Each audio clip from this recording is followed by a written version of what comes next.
Scrappy peeps, Suzanna here today for Steppin' Up Sarah Scraps' annual school themed hop, or not. The theme is Steppin' Up, and my layout is also titled Steppin' Up, so you could choose to interpret that in any way that you want.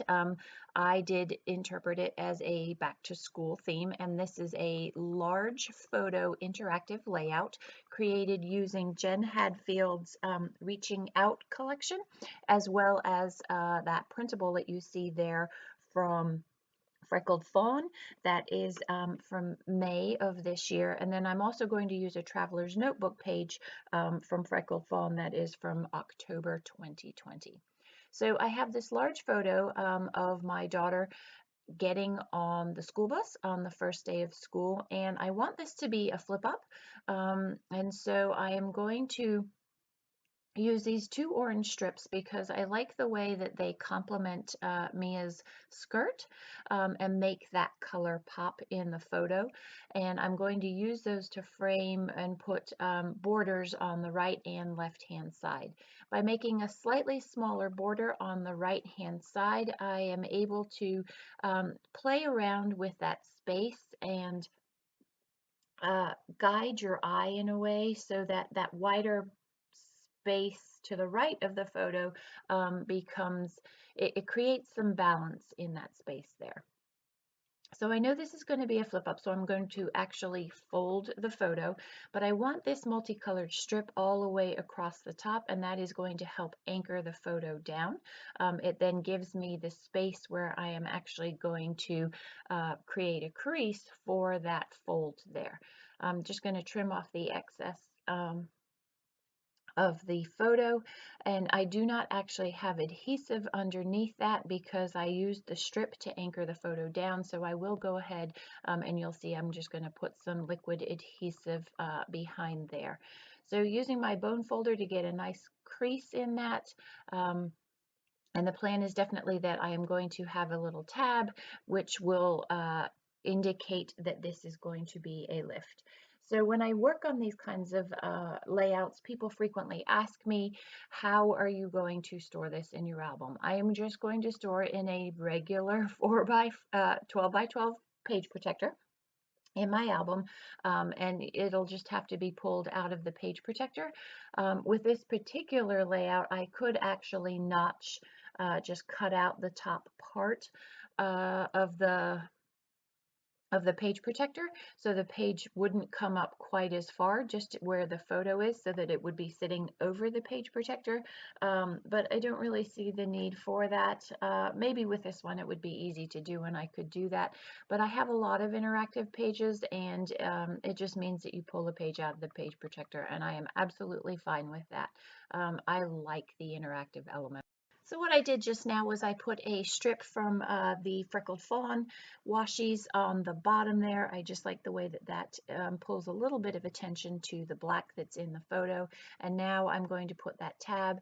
That is my favorite, all-time favorite punch. I use this tab a lot. I like the way that it adds a splash of color. In this case, it is an indicator to lift the photo so that there is more underneath.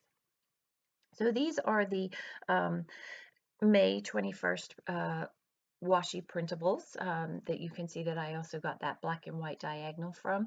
I want to use the labels, and my plan here as I'm executing is that I want to use all of these colored labels, and I thought that I would use them down the side. They match perfectly with the colors in the Jen Hadfield collection, but I'm not quite sure how I'm going to do that. So I have the header strip up the top, and I think I'm going to use, well, I think I am using, this says better together, better together. It's the branding strip, and I'm going to use that down the bottom of the page there. I like the way that that alludes to going back to school in person, and better to be together in person.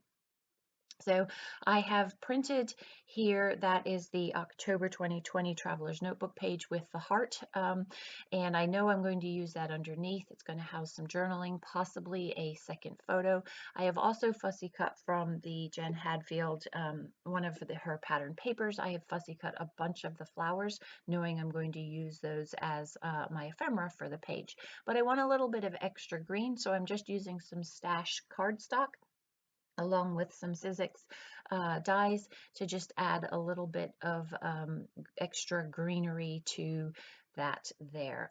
There's a fair amount of that bluey green in the background behind the bus, and I want to include a little bit more of that green, also knowing that I have that green underneath. So just a little splash for some extra color at the top there. Um, I liked how this collection really popped the yellow school bus as well as the orange in Mia's skirt there. So I'm toying with this. I thought maybe I would use the photo, but it's too big and I could reprint that, but nah. So then I thought, well, maybe I'll just have her face peeking out through the heart, but I don't like that either. So just an example of how when you are creating, even those of us that do a lot of videos and scrapbook a lot, and make it look so easy, we don't always know exactly what it is that we're going to do, and some pages take a little bit longer than others as we try and figure that out. So I decided that I really liked this to the right of the bus, and so you've got that really large photo, and it does take away the white space, and you know that I'm all about white space, but when you lift this flap, you get a lot of white space. So I don't want that flower up the top right to be sitting there on its own. And I really liked the way that this other floral cluster looked peeking out from behind the bushes. I'm standing, she's, where am I? So I'm probably about a good 50 feet, maybe more than that, 100 feet away from her as she's getting on the bus, and I'm using my zoom lens. I'm standing in the front yard.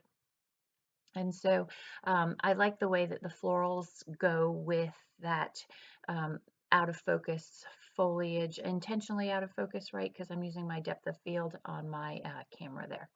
So I have that poking out from underneath, and again, giving you more hint to check underneath that tab there for more. It's kind of an invitation to that there is more coming. So this little sticker says, love ya, and it's orange, and I just like the way that it complemented her skirt, and I felt like there's that very clean border above that photo on the right-hand side, and that I needed something, a cluster there, just to sort of break up that very rigid straight line that is there. So I'm going to pop that up on some foam and put it above the photo. And continuing to just sort of add little bits and pieces here and there to decorate. I have a little bumblebee here. He's so cute from the stickers, and I'm going to just add him to one of the floral clusters. And so you can see I've pretty much got the external part of the page done. I just need to work on the title and that flip underneath. And I am going to use that flip for my journaling.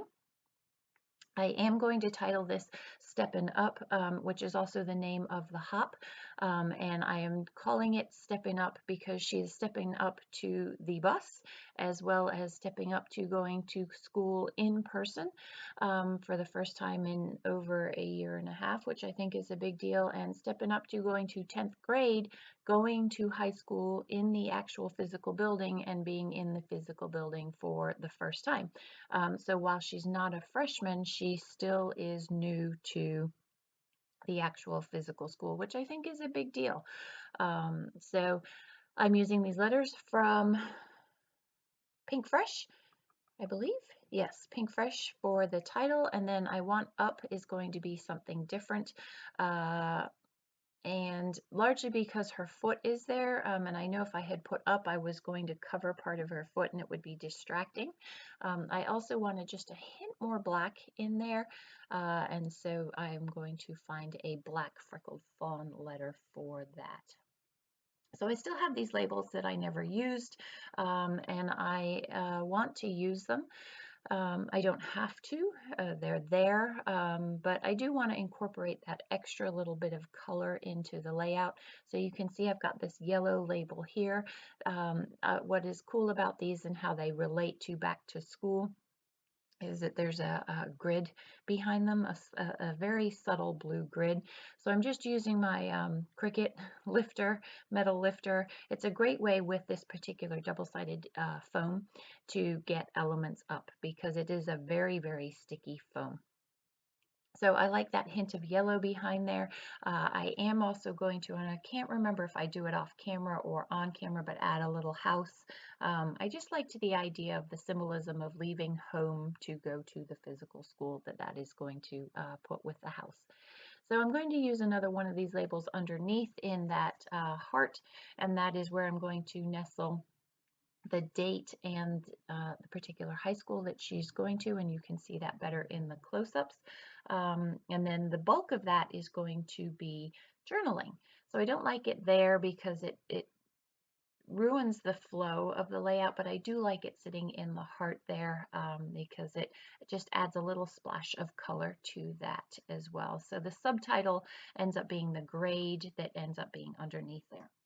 So this is a hop. Listed in the description box down below are the 30 plus other scrappers that are joining us. So be sure to head to every single one of those, but you don't have to do them in order, but it makes more sense if you do them in order. And then also I have a little giveaway. So if I can get to 5,000 subscribers, so I'd love to have new subscribers, I have a $20 scrapbook.com gift certificate that I am giving away. So I would just love to have you leave a comment in the box down below about how you found me and how long you have been following me. It's been a long time, and so I would love to hear from you. So enjoy the close-ups. Thanks for stopping in today, and be sure to head to see all of the other great back-to-school layouts that my friends are sharing. Thanks for stopping in today. Hope you're doing well. Take care.